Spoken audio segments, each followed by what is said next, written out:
본 방송에서 제공하는 투자 정보는 투자 판단에 대한 조언입니다. 방송에서 제공하는 주식의 가치, 가격 상승 및 가격 하락에 대해서는 방송사에서 보장하지 않습니다.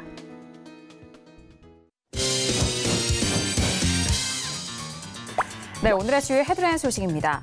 삼성전자의 올해 1분기 영업이익이 6조 2천억 원으로 전년 동기 대비 60% 넘게 급감했습니다.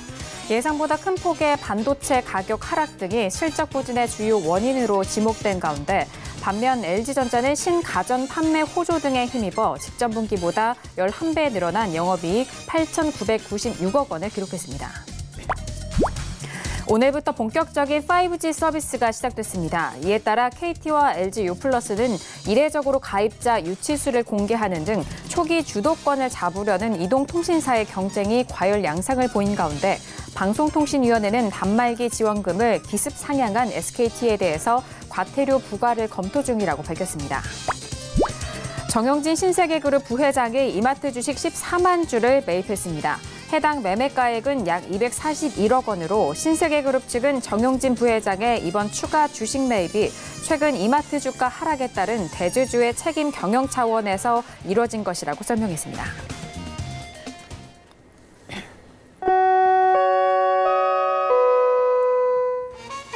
네, 안녕하세요. 평택초놈 정석투자 김은혜입니다. 자, 오늘 금요일장이었습니다. 오늘 양 지수 모두 상승으로 마감이 됐습니다. 코스피 지수는 6거래일 연속 상승을 이어가면서 오늘도 2200선에 대한 지지를 보여줬는데요. 오늘도 외국인의 수급은 현선물 쪽에서 동반순 매수로 들어오면서 지수 상승을 견인해줬습니다. 오늘은 어닝 쇼크를 예고했던 삼성전자의 실적 발표가 있었습니다. 실적 악화에도 불구하고 외국인과 기관의 순매수 속에서 약보합권에서 마무리가 되면서 무난한 흐름으로 흘러갔고요. 시장은 미중 무역 협상에 대한 기대감과 그동안의 시장을 압박했던 경기 침체에 대한 우려가 잠재워지면서 투자 심리가 조금씩 살아나고 있습니다. 하지만 실적이 좋지 못할 것으로 예상이 되는 가운데 1분기 실적에 따른 결과로 앞으로 시장 방향성이 결정될 것으로 예상이 되고 있는데요. 자, 오늘도 정석투자와 함께 하시면서 오늘 시장에 대한 정리와 그리고 다음 주 우리 시장에 대한 대응 전략까지도 꼼꼼하게 확인해 보시길 바라겠습니다. 자, 그럼 오늘 시장 흐름 다시 한번 정리합니다. 시작 보시죠.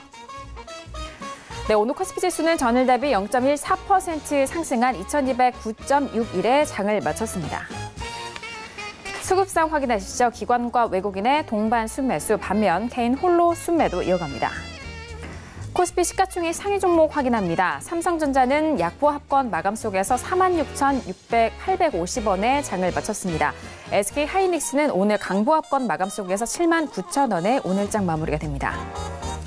계속해서 코스피 시가총액 상위 종목 확인하시죠.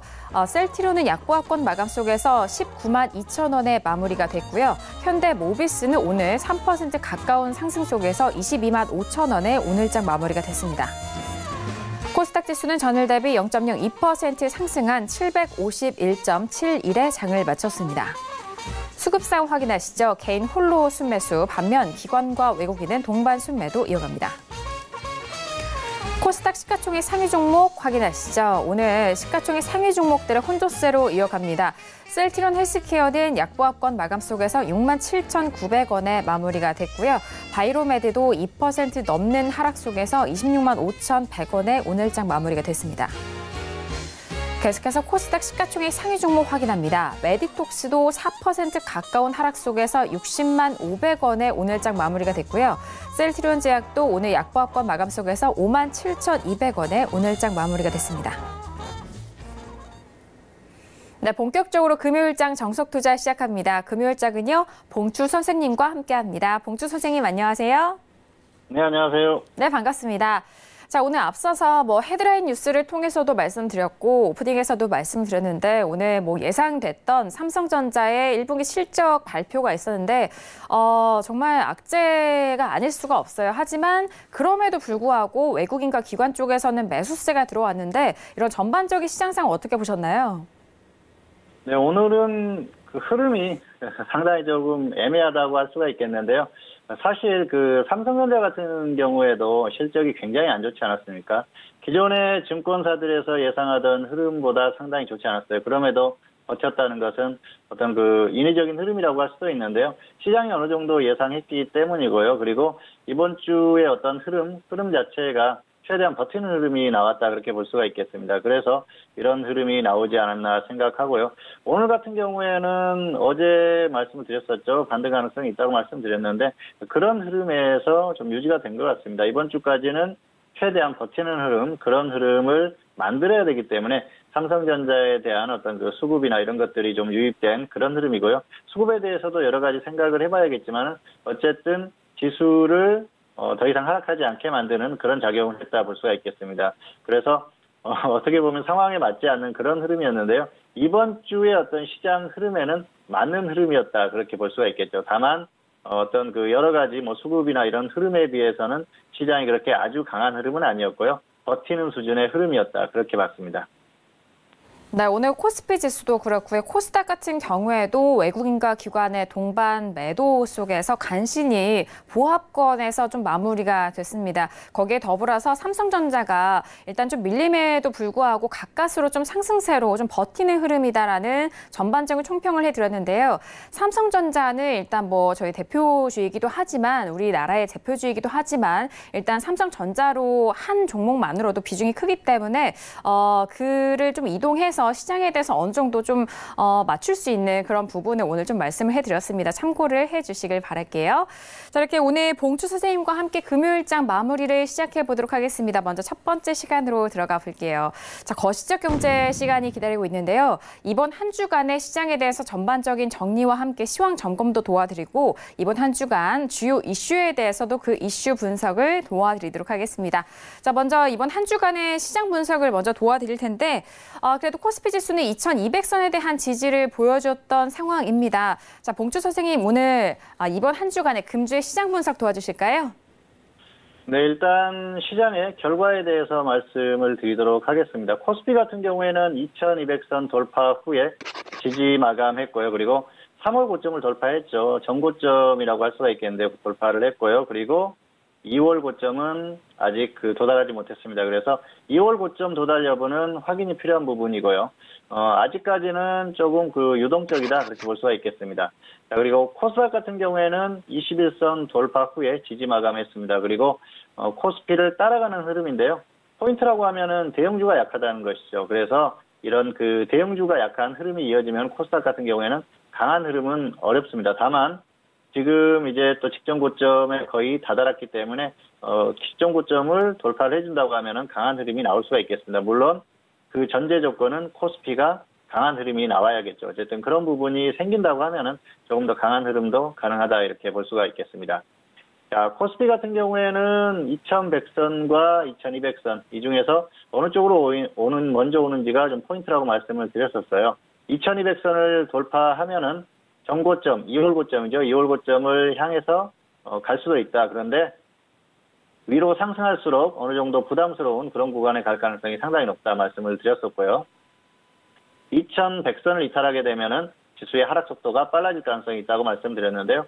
결국은 2200선을 돌파를 했습니다. 그래서 시장이 굉장히 강한 흐름이 나왔고요. 이번 주의 흐름은 굉장히 강했었죠. 그래서 전반적인 어떤 이 상승한 원인을 살펴봤을 때는 역시 수급적인 흐름을 볼 수밖에 없겠죠. 수급적인 흐름이 굉장히 좋았어요. 외국인들이 코스피를 매수를 했고요. 그리고 기관도 코스피를 같이 매수했습니다. 그렇기 때문에 외국인과 기관이 같이 매수를 하고 개인이 매도하는 이런 흐름이라면 당연히 상승하겠죠. 그리고 외국인들이 선물 쪽에서 매수를 많이 했습니다.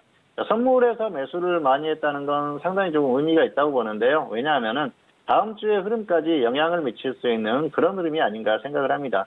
다음 주가 만기주지 않습니까? 그래서 이번 주에 좀 버티는 흐름 정도가 나와준다면 다음 주에도 충분히 상승할 수 있는 그런 여지가 있다 말씀을 드렸었는데요. 이번 주에 그런 흐름이 나왔어요. 그래서 어떤 이런 흐름이 다음 주까지 좀 이어질 가능성이 상당히 높다 그렇게 볼 수가 있겠는데요. 자, 그리고 한국 시장이 상승한 가장 큰 원인은 해외 증시입니다. 이번 주에 상승한 가장 큰 원인을 짚어보자면 역시 해외 증시라고 볼 수가 있겠는데요. 이전까지는 한국 시장의 흐름이 지난주까지만 해도 그렇게 강하지는 않았었죠. 저점에서 살짝 반등하는 수준이었는데요.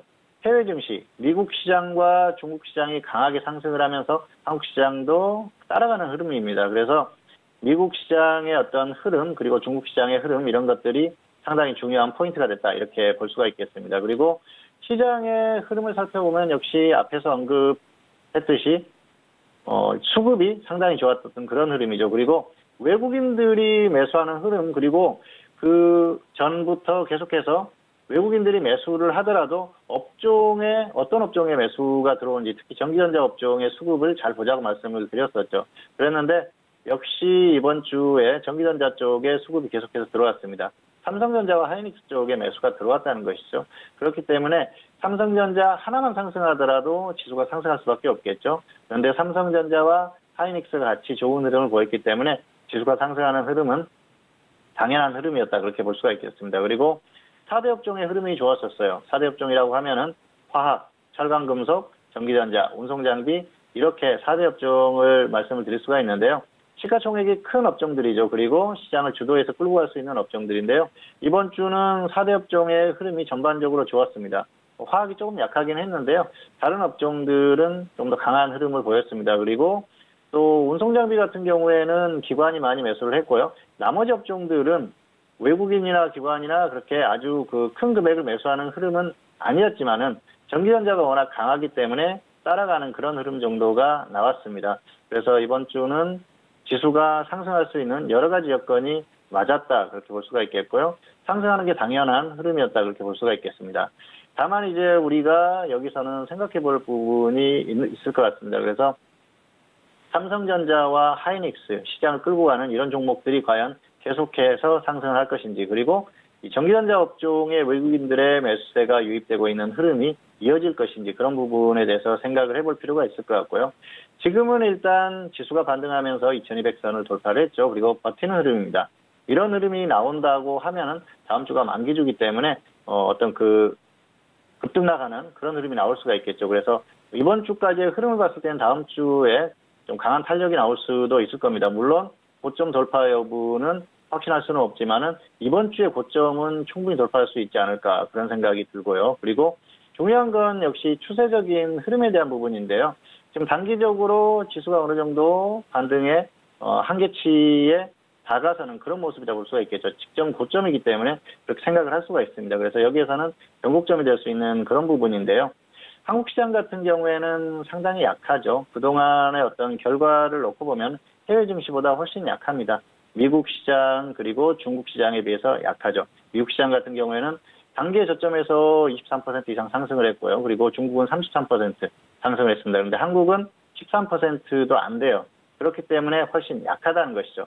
자, 이런 흐름에서 해외 증시의 조정이나 하락세가 나타난다고 하면 한국 시장은 더 약할 수밖에 없는 그런 구조입니다. 그런 것들은 생각을 하셔야 될 부분이고요. 물론 해외 증시가 계속 좋고 한국 시장의 어떤 수급적인 흐름이나 여러 가지 흐름이 확실히 개선이 된다고 하면은 자체적으로도 상승이 나올 수도 있겠죠. 그런데 현재까지의 흐름은 자체적인 상승 자체는 어려운 흐름이었어요. 이전까지의 흐름이 그랬고요. 그리고 최근에 반등이 나오는 과정에서의 어떤 그런 여러 가지 흐름이 그랬습니다. 그렇기 때문에 그런 부분들을 좀 생각을 하시면서 적절히 대응을 하시면 좋을 것 같습니다. 자, 화면을 보면서 조금 더 설명을 드리도록 하겠습니다. 자, 코스피 지수죠. 코스피 지수 같은 경우에는 이번 주에 말씀을 드렸었죠. 2200선을 돌파를 했습니다. 2209로 마감을 했죠. 굉장히 강한 흐름이었었죠. 월요일부터 급등이 나오고요. 상승이 나오면서 강하게 마감을 했습니다. 자, 그리고 5일선 위에서 마감을 했기 때문에 상당히 강한 탄력이라고 볼 수가 있겠는데요. 직전 3월 고점은 돌파를 했습니다. 그런데 2월 고점까지는 아직 조금 거리가 있어요. 다만 2241과 2209기 때문에 큰 차이는 없습니다. 최소한 이번 주에 어떤 흐름을 봤을 때는 조금 더 강한 그 탄력이 나올 가능성이 있다, 그렇게 보고 있는데요. 코스피 같은 경우에는 강한 흐름이 나왔었죠. 코스닥도 이번 주에 반등을 했습니다. 자, 21선 위를 다시 한번 돌파를 해주면서 마감을 했습니다. 그리고 직전 고점에 다가섰어요. 이런 것들을 봤을 때는 상당히 강하다, 그렇게 볼 수가 있겠는데요. 이번 주의 흐름을만 놓고 봤을 때는 그렇게 아주 강한 흐름은 아니었다 볼 수가 있겠죠. 자, 그런 부분은 대형주의 흐름에서 차이가 난다고 볼 수가 있겠는데요. 자, 코스피 대형주 같은 경우에는 강했죠. 전반적으로 강했습니다. 전기전자 업종이 강했고 삼성전자가 강했기 때문에 이런 흐름이 나왔는데요. 코스닥 대형주 같은 경우에는 약했죠. 그래서 코스닥 대형주는 조금 약한 흐름이에요. 꺾이는 흐름이지 않습니까? 이런 흐름이 나오는 것은 제약업종 때문입니다. 코스닥의 제약업종이 약하기 때문에 코스닥 대형주들이 강할 수가 없겠죠. 좀 꺾이는 흐름이 나오지 않습니까? 이전에는 상당히 강한 흐름이었었는데요.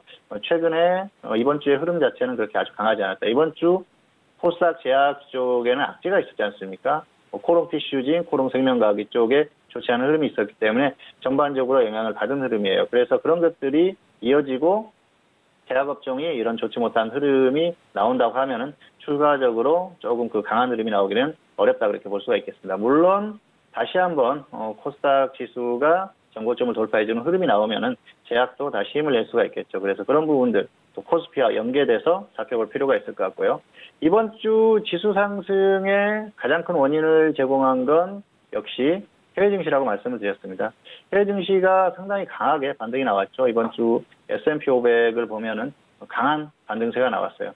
상당히 강하죠. 그리고 뭐 다우 존스도 마찬가지고요. 나스닥도 마찬가지입니다. 자, 그리고 중국 시장을 보더라도 굉장히 가파르게 상승을 했죠. 자, 중국 시장이 거의 뭐 폭등세를 보이고 있지 않습니까? 최근에 굉장히 좋습니다. 여러 가지 그런 요인이 있는데요. 뭐 경기 지표나 이런 것들이 좋게 나왔어요. 그리고 또 미중 무역 협상에 대한 기대감 이런 것들이 중국 시장을 상승시키는 그런 원인이라고 할 수가 있겠는데요. 그런 부분들이 정말 계속해서 좋게 나온다고 하면은 조금 더 추가적으로 상승할 수는 있겠죠.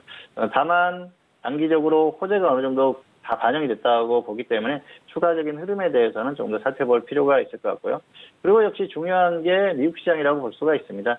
추세적으로는 미국 시장의 흐름의 영향을 가장 크게 받기 때문에 굉장히 중요하다고 볼 수가 있겠죠. 자, 이런 흐름에 힘입어서 한국 시장의 수급적인 흐름이 굉장히 좋았습니다.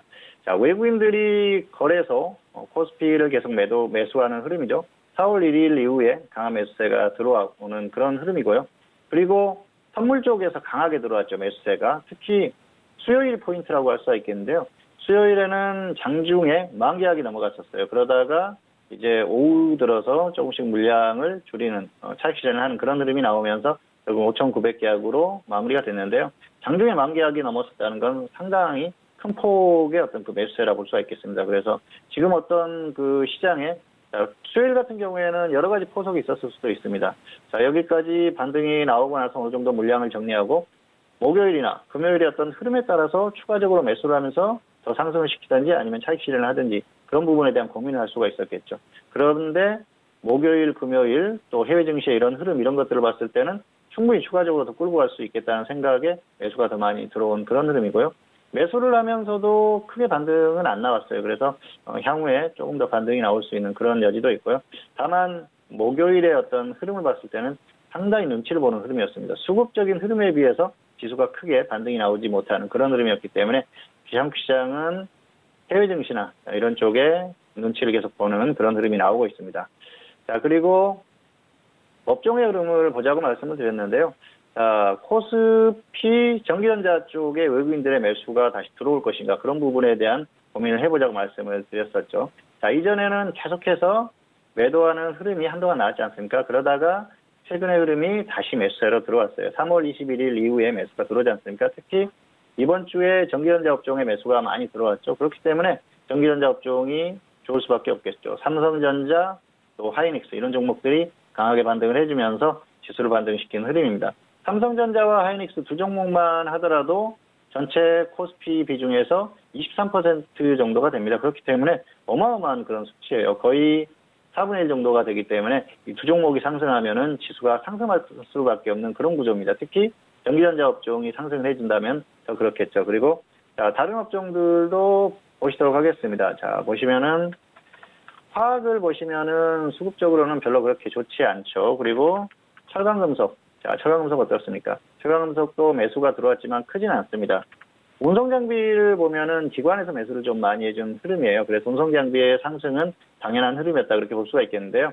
자, 보시면은 전기전자를 제외하고는 그렇게 수급적으로 아주 좋지는 않습니다. 다만 전기전자 업종이 강하게 반등을 하다 보니까 다른 업종들도 따라가는 그런 흐름이에요. 전반적으로 순환매가 어느 정도 되면서 강한 흐름은 나오지 않지만 전반적으로 따라가는 흐름이 전기전자 업종으로 인해서 나오고 있다는 것이죠. 그래서 향후에도 이 전기전자 업종에 대한 수급 흐름, 외국인이 계속 매수를 해주는지 아니면은 기관이 또 갑자기 매수를 많이 해주든지 이런 흐름들이 나온다고 하면은 추가적으로 반등은 가능하겠죠. 그랬을 때는 시장도 따라갈 수 있다는 겁니다. 그래서 지수를 보이는 어떤 그런 포인트는 해외 증시 그리고 전기전자에 대한 어떤 그 수급 흐름 이런 것들을 자세히 따져보면 충분히 가늠할 수 있겠다 그렇게 볼 수가 있겠죠. 자, 다시 한번 결과를 말씀드리면은 코스피가 이번 주에 반등이 강하게 나왔고요. 그리고 그 특징적이라고 하면 목요일, 금요일은 좀 수급이나 이런 것들에 비해서는 그렇게 강하지 못했어요. 눈치를 보는 흐름이었었죠. 그래서 목요일, 금요일 흐름을 최대한 버티는 정도의 수준을 만들어놨다고 하는 겁니다. 자, 만기주가 다음 주지 않습니까? 그래서 만기주 같은 경우에는 수급의 어떤 흐름, 조그만 수급으로도 강하게 좀 탄력을 만들 수 있는 그런 흐름이 나오거든요. 그래서 이번 주까지의 버티는 흐름이 나오면 다음 주에는 조금 더 강한 탄력이 가능하다고 말씀드렸었는데요. 그런 것들이 가능하기 때문에 아무래도 조금 더 상승을 시킬 어떤 여지를 남겨놓은 것이 아닌가 그렇게 생각을 하고요. 자, 코스피가 강하게 반등을 했지만은 해외 증시보다는 현재 약하다는 말씀을 드렸습니다. 그래서 그런 부분을 감안을 했을 때는 해외 증시의 어떤 흐름보다는 강한 흐름이 나오기에는 좀 어렵다 그렇게 보고 있습니다. 자, 한번 비교를 해보겠습니다. 자, 코스피 지수 같은 경우에는 직전 고점을 넘어서지를 못했었죠. 여전히 2월에 고점을 넘어서지 못하고 있습니다. 자, 그리고 어떻습니까? 역사상 최고점이었던 게 작년 1월이었어요. 현저한 차이가 발생을 하고 있습니다. 자, 그리고 저점에서 12% 정도 반등한 게 여기입니다. 그 고점을 아직도 돌파를 못했어요.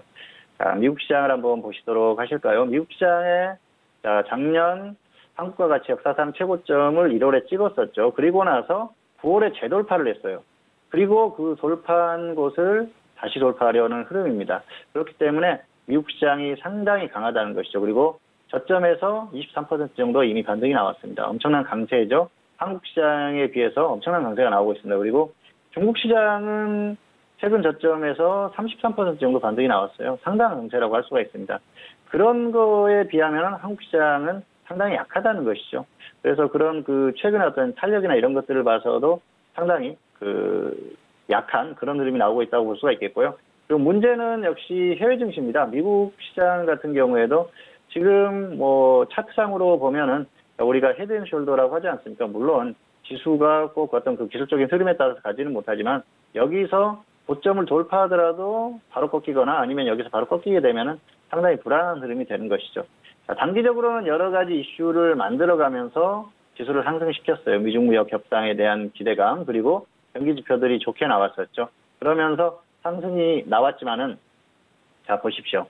자, 역사상 최고점 작년에 최고점을 돌파할 때까지 2009년부터 무려 9년 연속 9년 동안 상승을 했습니다. 그런데 최근의 흐름은 어떻습니까? 시원하게 뚫고 가는 흐름은 아니거든요. 이렇게 장기간 이렇게 뚫지 못하는 이런 흐름은 나오지 않았었던 그동안의 흐름이거든요.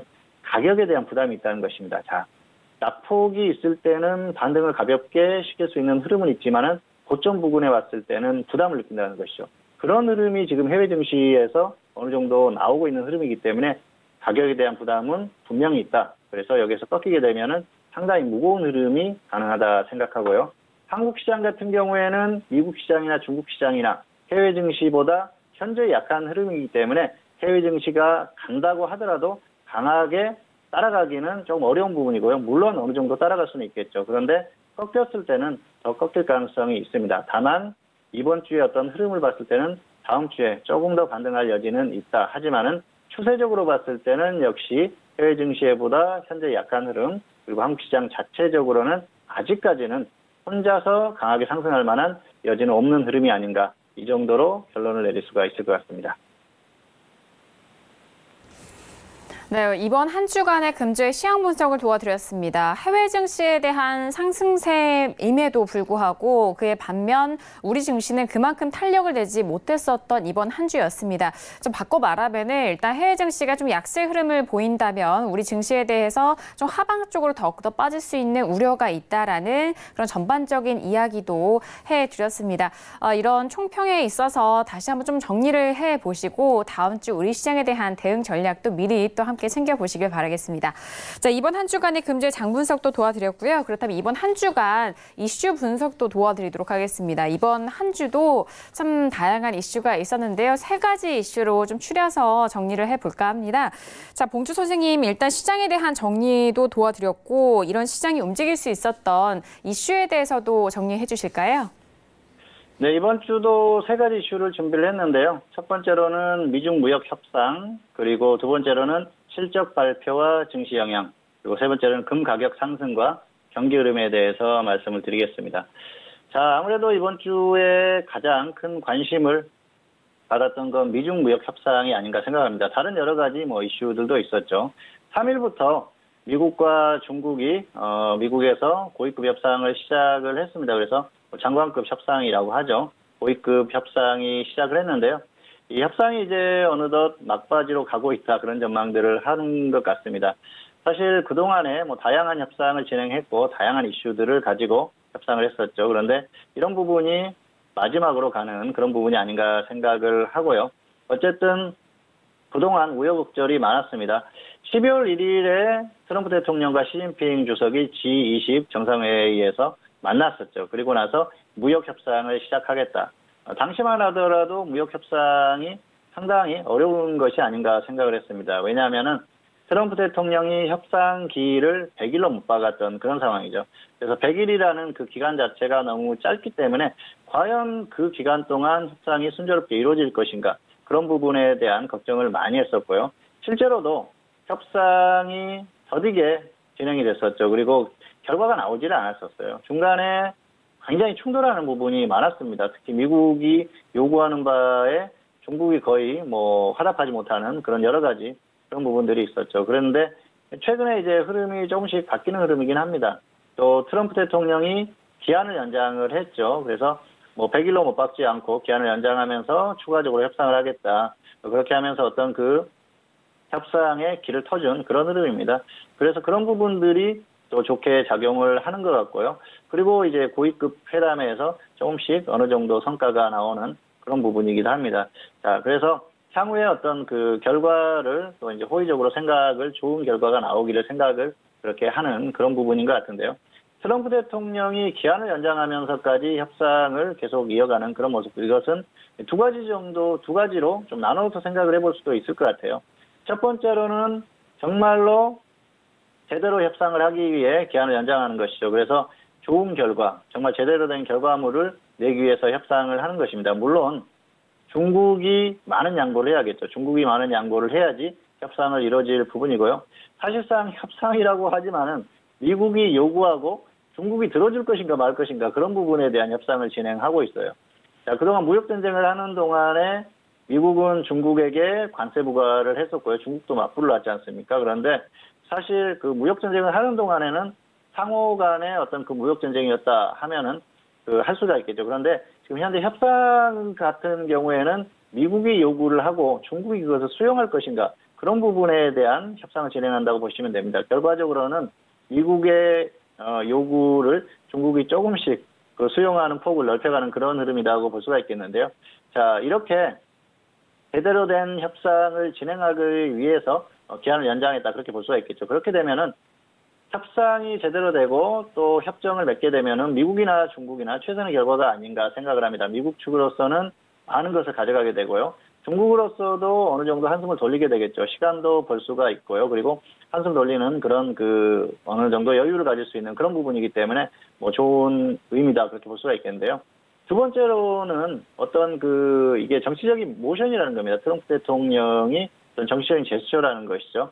자, 무역협상을 그동안에 이제 자주 언급을 해드렸습니다만은, 무역협상을 일방적으로 기한을 정해서 아무런 결과를 내지 않고 파기하는 것보다는 협상 기한을 연장을 하고 최대한 노력하는 모습을 보이는 이런 정치적인 모션일 수도 있다는 겁니다. 그래서 그런 부분이라고 한다면은 상당히 이제 미국 쪽에서는 또 까다로운 조건들을 계속해서 더 요구를 할 수밖에 없겠죠.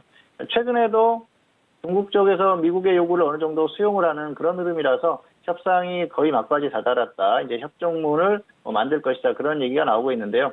미국이 두 번째 경우라고 하면은 더 까다로운 조건을 더 제시를 할 가능성이 높다는 겁니다.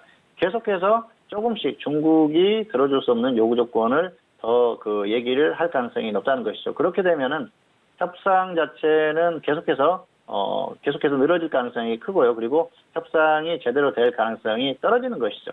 그런 부분이 생길 수도 있다고 볼 수도 있는 것입니다. 왜냐하면은 트럼프 대통령 자체는 어떤 경제에 부담을 줄 수 있는 중국과의 무역 그 전쟁을, 협상을 그냥 한 번에 이렇게 깨버리기보다는 어떤 그 정치적인 그 이해관계에 따라서 기간을 늘릴 수도 있다는 것이죠. 그렇게 되면은 뭐 전 세계 국가들에게 자신이 그만큼 이렇게 협상을 잘 진행하기 위해서 노력을 했다는 걸 보여줄 수도 있고요. 그리고 미국의 정치권이나 국민들에게도 경제적인 어떤 부담을 줄 수 있는 그런 요인을 줄이기 위해서 그만큼 노력을 했다. 그렇게 볼 수도 그런 제스처를 보여줄 수 있는 것이죠. 그래서 두 번째도 충분히 가능하다고 생각을 합니다. 그래서 이 두 번째 같은 경우가 된다고 하면은 역시 좋지 않은 경우가 발생을 하겠죠. 결국은 협상이 제대로 진행이 되지 않을 가능성이 높고요. 그리고 자꾸 더 큰 것을 요구하다 보면은 중국 측에서 들어주지 않을 가능성도 생긴다는 것이죠. 어쨌든 그런 부분도 전혀 배제할 수 없다는 것입니다.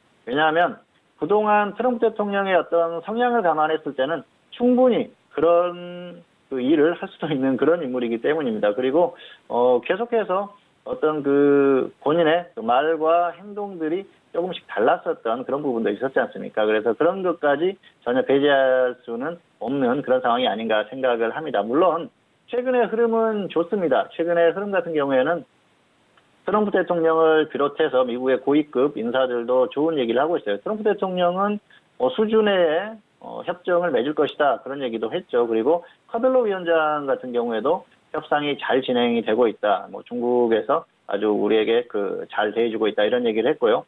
그리고 미국의 상공회의소 수석 부회장 같은 경우에도 협상의 90% 이상이 이미 이루어졌다. 그리고 나머지 10%만 남았다. 그런데 10%가 굉장히 까다로운 부분이다. 이런 얘기를 했었죠. 그래서 가장 중요한 그런 부분들이 남아있는 그런 흐름이에요. 사실상 가장 중요하다는 것이죠. 그동안에 중국은 최근 들어서 양보를 많이 했습니다. 지식재산권 문제라든지 어떤 그 여러 가지 해킹이라든지 이런 것들을 인정을 하면서 미국 측에 많이 양보한 흐름인데요. 사실 이런 부분들까지 양보를 하고 그리고 협상을 맺는다고 하면은 중국 측으로서도 굉장히 좋지 않은 부분이 나올 수가 있고요. 미국 측으로서는 최근에 더 까다로운 조건들을 많이 얘기를 하는 것 같습니다. 그리고 관세에 대한 부분도 일부는 남겨놓겠다 뭐 이렇게 하면서 또 그리고 중국 측의 굴욕적인 어떤 그런 계약서의 협정의 내용을 요구를 하는 그런 것들까지 하면서 중국 측의 심기를 좀 건드리는 흐름인데요. 중국 측에서는 그런 부분들은 수용을 못하는 그런 흐름이에요. 어쨌든 팽팽한 기대결이 펼쳐지고 있는데요. 사실 뭐 그런 생각도 합니다. 중국 같은 경우에는 원래는 120% 정도를 미국이 요구할 수도 있다는 생각을 했는데 지금은 90% 정도만 양보를 하다가 막판에 가서 10% 정도를 양보하면서 오히려 20% 정도 더 요구할 수 있는 부분을 없애지 않을까 그런 생각도 하는데요.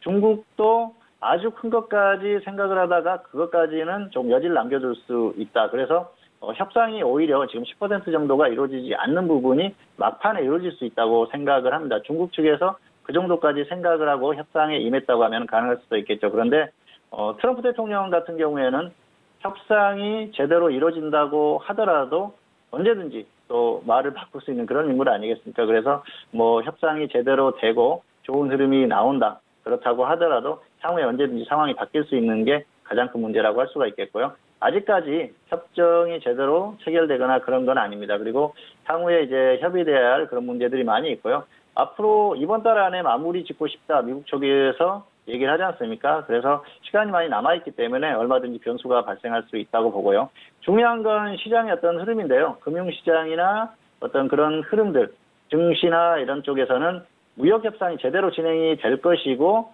낙관적으로 바라보는 그런 입장에서 최근에 증시가 반등했다는 게 중요한 포인트죠. 그렇기 때문에 이 무역협상이 제대로 이루어지더라도 그건 본전이라는 겁니다. 그런데 이 흐름이 자칫 잘못됐다가는 악재가 발생한다는 것이죠. 그런 부분들을 좀 감안해야 되지 않나 뭐 그렇게 생각을 할 수가 있겠습니다. 그래서 이 무역협상 같은 경우에는 확실한 결론이 나올 때까지 마지막까지 안심할 수 없는 그런 부분이 아닌가 생각을 하고요. 시장은 이미 좋은 방향으로 해결이 되는 게 전부 지수나 시장에 이미 반영이 됐기 때문에 그런 부분들을 감안했을 때는 미중 무역 협상으로 인해서 어떤 호재가 발생하기는 어렵다. 그런 말씀을 드리고 싶습니다. 자, 두 번째로는 실적 발표와 증시의 영향인데요. 자, 이제 1분기 실적 발표 시즌이 다가오고 있습니다. 그래서 실적 발표 시즌을 앞두고 또 불안감과 여러 가지 우려감이 생기는 그런 흐름인데요. 한국 같은 경우에는 지금 실적과 관련해서 좋은 흐름이 나올 게 거의 없습니다. 사실 지금 1분기 실적이 굉장히 우울한 전망이 나오고 있죠. 작년까지만 하더라도 괜찮았었어요, 전망이. 그런데 지금 최근에 이제 실적 발표를 앞두고는 좋지 않은 분위기죠. 특히 코스피를 대표하는 그런 기업들의 실적 발표를 앞두고는 상당히 긴장하는 흐름입니다. 그리고 대형주들, 시장을 대표하는 종목들이죠. 그리고 뭐 4대 업종, 또 삼성전자나 하이닉스, 이런 기업들에 상당히 주의를 기울이는 그런 흐름인데요. 어쨌든 흐름 자체가 좋지는 않습니다. 작년만 하더라도 코스피 200에 있는 그런 기업들의 영업이익 전망치가 올해 210조 원 정도를 예상을 했었는데요. 자, 올해 들어서 1분기에 접어들면서는 160조 정도로 50조 정도가 줄어들었어요. 반도체 영향이 가장 크다고 볼 수가 있겠는데요. 상당히 줄어들었었죠. 그래서 어떻게 보면은 이게 또 잘된 거라고 볼 수도 있습니다. 왜냐하면은 엄청난 기대를 했다가 좋지 않은 실적이 나왔을 때는 굉장히 큰 실망을 하겠죠. 그리고 시장이 크게 흔들릴 수 있는데요. 이미 좋지 않은 전망을 하고 있었기 때문에 크게 충격을 받을 일이 없다는 것입니다. 그런 부분에 있어서는 오히려 잘된 것이 아닌가 그렇게 생각을 할 수가 있을 것 같습니다. 어쨌든 지금 실적 시즌이 다가오면서 상당한 불안감을 주고 있고요. 그리고 특히 반도체 쪽에 굉장히 집중하는 그런 흐름이에요. 반도체가 결국은 한국의 어떤 경기 흐름이고 또 시장의 흐름 아니겠습니까? 결국은 삼성전자와 하이닉스의 실적이 가장 중요하다고 볼 수가 있겠죠. 다만 삼성전자나 하이닉스의 어떤 실적에 대해서도 좋지 않은 전망을 했습니다. 그리고 삼성전자 같은 경우에는 1분기 실적 발표를 앞두고 한참 전에 이미 시장의 전망치보다 좋지 않을 것이다. 그렇게 공시를 했어요. 그러면서 증권사들도 기존에 11조 정도의 영업이익을 예상을 했었는데 7조 3천억 정도로 낮췄습니다. 확실하게 낮춘 것이죠. 그래서 어떤 충격을 받을 수 있는 그것에 대비를 했었던 그런 상황인데요. 오늘 실적이 나왔죠. 근데 6조 2천억이 나왔어요. 시장 예상보다 훨씬 좋지 않았었죠. 자, 이렇게 어닝 쇼크가 나왔을 때는 주가가 하락해야 되는데요. 주가는 괜찮았습니다. 오히려 주가가 강한 흐름을 강하게 버티는 그런 흐름이 나왔어요. 그래서 상당히 의외의 그런 모습이다. 그렇게 볼 수도 있겠는데요. 최근에 어떤 시장의 흐름이라고 볼 수도 있습니다. 그리고 그동안 1분기 실적이 좋지 않을 것이라고 예상을 하면서도 주가가 반등을 했지 않습니까? 이런 부분은 실적과 주가가 반드시 연동하지 않는다는 것을 보여줄 수가 있고요. 그리고 역시 그 주가의 흐름이라는 것은 어떤 수급이라든지 이런 복합적인 요인들에 의해서 움직인다. 그런 것들을 볼 수가 있겠죠. 자, 다만 이런 흐름들이 어떤 전반적인 경기의 흐름과 연관된다는 것을 생각할 필요가 있어요. 특히 반도체 쪽의 흐름이 이렇게 좋지 않다는 것은 추세적이라고 볼 수가 있겠습니다. 물론 1분기가 저점일 것이다. 그리고 하반기에는 좋아질 것이다. 그렇게 예상을 합니다. 그런데 그동안 전망이 계속 이런 식이었습니다. 자, 다음 분기에는 좋아질 것이다. 그리고 내년엔 좋아질 것이다. 그랬는데 어땠습니까? 지금 흐름 자체가 좋지 않지 않습니까? 하반기에 좋아진다는 보장이 없다는 것이죠. 그런 것들을 봤을 때는 역시 추세적으로 좋지 않을 가능성이 상당히 높지 않나 생각을 하고요. 이 실적 부분들이 어떤 증시에 미치는 영향 이런 것들이 지금은 제한적으로 보입니다. 실적이 이미 좋지 않게 예상을 했기 때문에 제한적으로 보이지만 이 좋지 않은 흐름이 추세적으로 이어질 게 명확해진다면은 그때는 흐름이 달라지겠죠. 그리고 지금은 또 가격 메리트가 없는 부분까지 왔기 때문에 향후에 다른 기업들의 실적들이 지속적으로 좋지 못했을 때는 역시 시장에 미치는 영향이 좋지 않을 가능성이 상당히 높다 그렇게 볼 수가 있겠죠. 그래서 향후에 이 실적의 어떤 흐름 이런 것들도 주목을 할 필요가 있을 것 같습니다. 그래서 삼성전자가 이미 실적 발표를 했지만 하이닉스 그리고 시장을 대표하는 이런 기업들의 실적의 흐름을 자세히 살필 필요가 있을 것 같고요. 그리고 이런 것들이 추세적으로 이어진다고 하면은 역시 시장이 영향을 결국은 받을 수밖에 없기 때문에 그런 부분에 또 집중하는 것도 필요하다 이렇게 말씀을 드리겠습니다. 자, 세 번째로는 금 가격 상승과 경기 흐름인데요.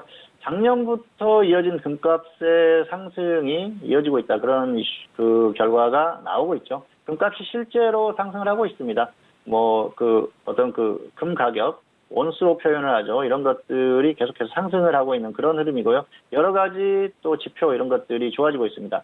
사실 작년 초만 하더라도 금 가격이 굉장히 가파르게 하락하는 그런 상황이었어요. 그런데 중반 이후 하반기부터 가파르게 상승이 나오면서 그게 올해까지 이어지고 있습니다. 강한 흐름이라고 볼 수가 있겠는데요. 이런 흐름에 힘입어서 금에 대한 어떤 그 수익률이 굉장히 좋아지고 있습니다. 금에 투자한다고 하면은 금 실물에 투자를 할 수가 있고요. 그리고 금을 최고로 하는 기업에 투자를 할 수가 있습니다. 그리고 또 ETF, 펀드 같은 것에 투자를 할 수가 있겠죠. 최근 한국의 금 펀드들의 수익률을 보면요. 6%가 좀 넘습니다. 연초 이후에. 그런데 코스피의 주식형 펀드의 수익률이 5% 정도밖에 되지 않아요. 한국의 최근 코스피 지수가 강하게 반등했다는 것을 감안했을 때는 이 금 펀드의 수익률이 상당히 높다 그렇게 볼 수가 있겠죠. 그래서 이런 것들이 굉장히 어떤 그 시사하는 바가 있다고 볼 수가 있겠는데요. 금 가격의 상승이 나오는 원인을 보면은 역시 어떤 달러의 약세 이런 것들도 원인이 될 수가 있습니다. 자, 달러 같은 경우에는 금리 인상이 멈추면서 달러의 어떤 강세가 멈췄지 않습니까? 그리고 향후에 금리 인상 가능성도 떨어지기 때문에 달러는 당분간 상대적으로 좀 약한 흐름을 보일 가능성이 큰데요. 그에 반해서 안전자산으로 불리는 금 같은 경우에는 가격이 좋은 흐름을 보이고 있다는 것이죠. 달러가 상대적으로 약하기 때문에 또 다른 안전자산인 금의 가격이 상승하고 있는 그런 흐름이 나오고 있는데요. 이런 그 달러의 어떤 흐름을 봤을 때는 추세적으로 나올 가능성이 높다 그렇게 보고 있습니다. 그리고 금의 어떤 이 상승세가 추세적으로 나올 수 있는 요인 중에 다른 요인이 글로벌 경기 둔화에 대한 우려감입니다. 그렇기 때문에 글로벌 경기 둔화, 경기가 전반적으로 좋지 않았을 때는 안전자산인 달러나 금에 투자할 수가 있는데 달러가 약세를 보이다 보니까 금이 안전자산으로서 더 부각이 되고 있다는 것이죠. 그래서 향후에도 이런 흐름이 이어질 가능성이 상당히 높다는 것입니다. 그렇기 때문에 금의 상승 그리고 어떤 금과 관련한 여러 가지 상품들의 상승이 단순히 이 금리 가격이 상승하고 있구나 그리고 또 금과 관련한 어떤 상품들이 상승하고 있구나 이렇게 치부할 것이 아니라 이걸 시장을 보는 어느 하나의 지표가 될 수가 있다는 것이죠. 그리고 경기 흐름을 살필 수 있는 그런 지표가 될 수 있다 그렇게 볼 수가 있을 것 같습니다. 그래서 금 가격이 지속적으로 상승하는 이런 흐름이 나온다고 하면은 글로벌 경기 흐름에 대한 어떤 빨간불이 켜진 그런 흐름이 지속될 가능성이 높다는 것으로 볼 수 있기 때문에 이 금도 시장을 보는 하나의 지표로서 보자는 것이죠. 그래서 금의 그 상승을 단순히 상승 하나로 보지 마시고 시장을 볼 수 있는 지표로 보자 뭐 이런 말씀을 드리겠습니다. 자, 오늘도 세 가지 이슈를 살펴봤는데요. 시장을 살펴볼 수 있는 다양한 지표들이 있으니까 그런 것들을 참고하면서 대응하자는 말씀을 드리면서 금주의 이슈를 마치도록 하겠습니다.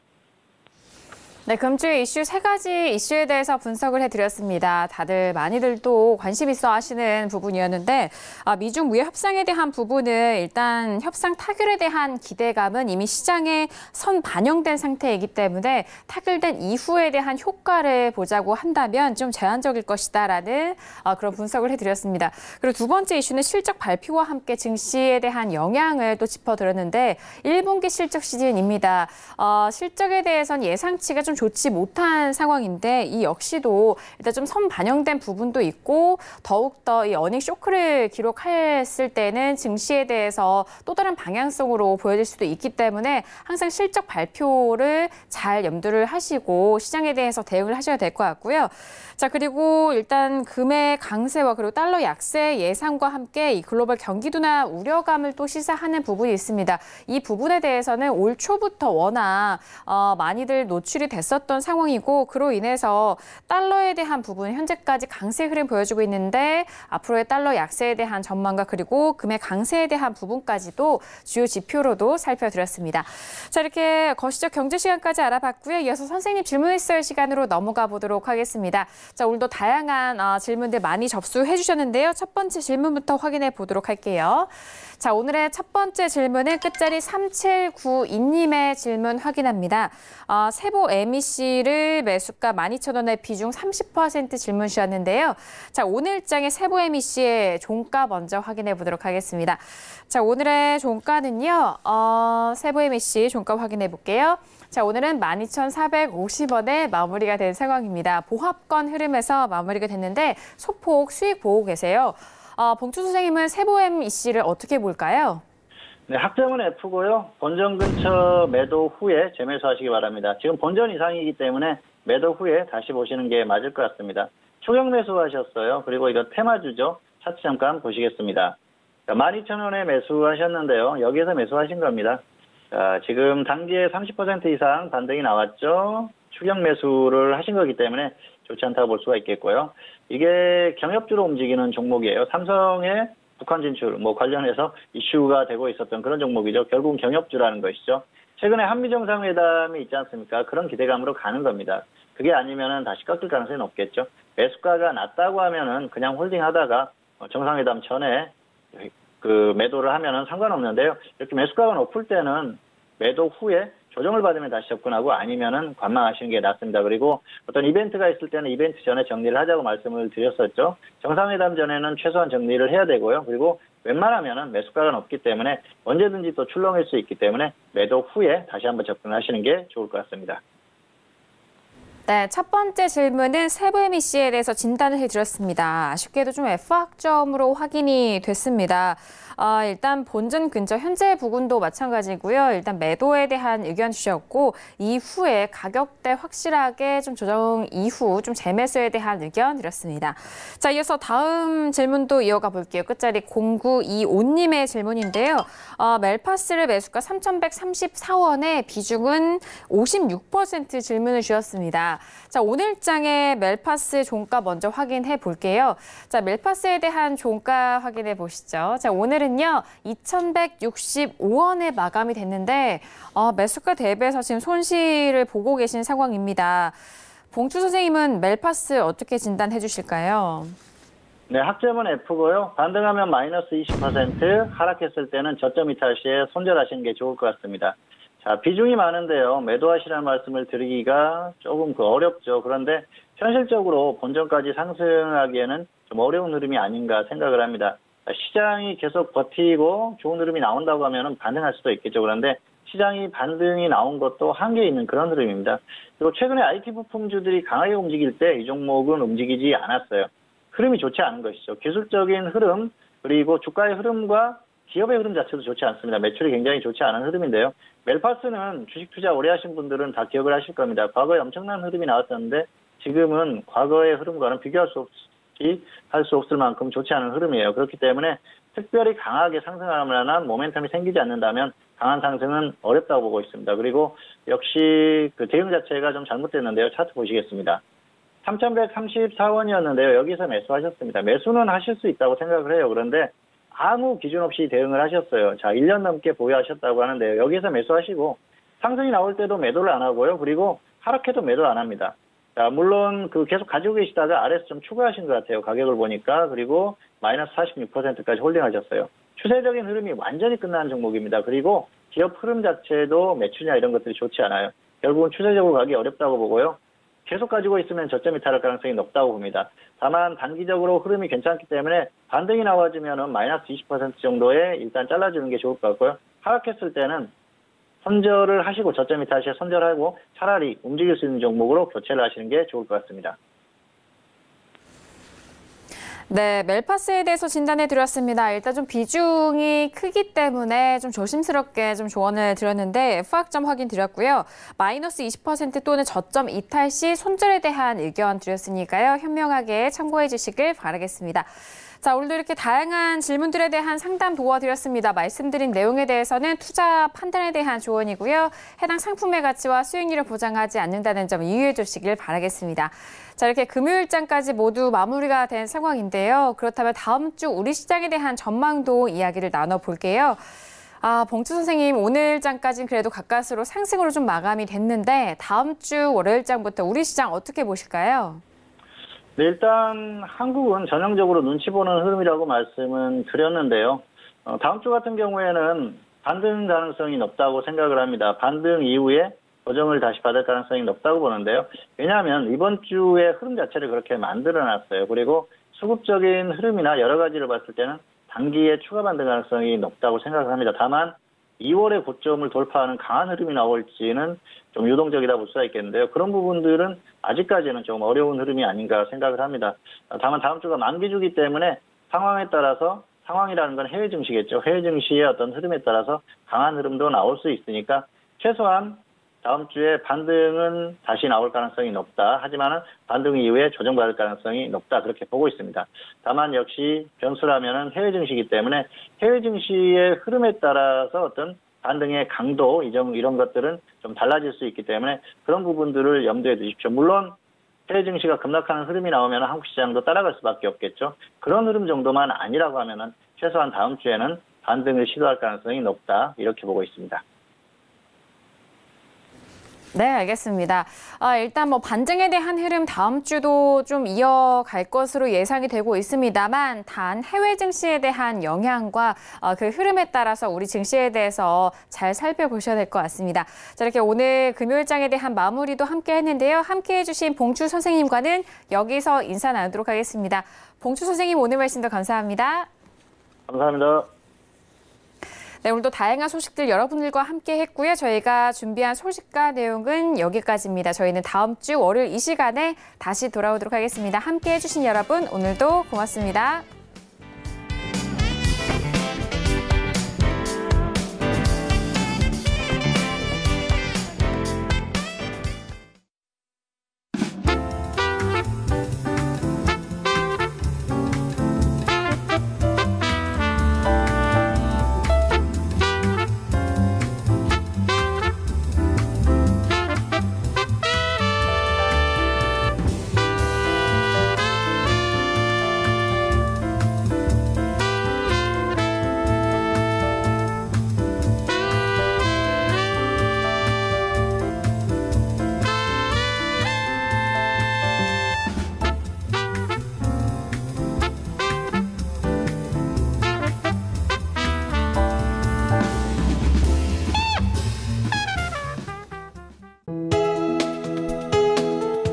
방송에서 제공하는 투자 정보는 투자 판단에 대한 조언입니다. 방송에서 제공하는 주식의 가치, 가격 상승 및 가격 하락에 대해서는 방송사에서 보장하지 않습니다.